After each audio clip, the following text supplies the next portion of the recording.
चला बहिनी, आज तीज के व्रत भूखी है अपने सही। चला मंदिर चला जाए, पूजा पाठ कीन जाए।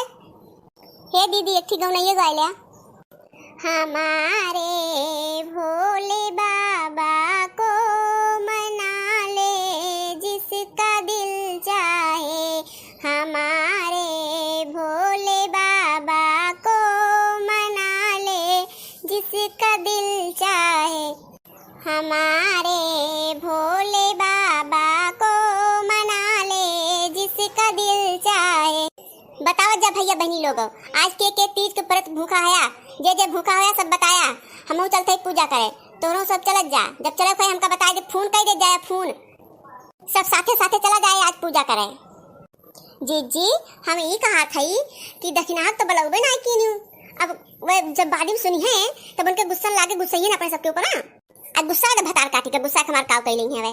तब की जान तू साड़ी लाई रही है और हमका ना बताई है, चुप्पे चुप्पे लाई के जब लाई ली है, ब्लाउज ब्लाउज सिलाई ली है, तब हमका बताई है जी हम साड़ी लाई 4000 का। जानो यही लिए हम सोच रहे हैं कि अब आज उनका बलोबन कर हम पूजा करते हैं। चल हम दो चला जाए, जब देखिए तब देखिए हमारा काव बनाए बिगाड़ लेंगे है वे। बहुत करिए, इतने कहिए कि बोलचाल बंद कर दिए, बोलचाल बंद कर देंगे, जो देखो ना देंगे हमका बात खत्म। और इसे काव देती देख तो हमें हमेशा उनका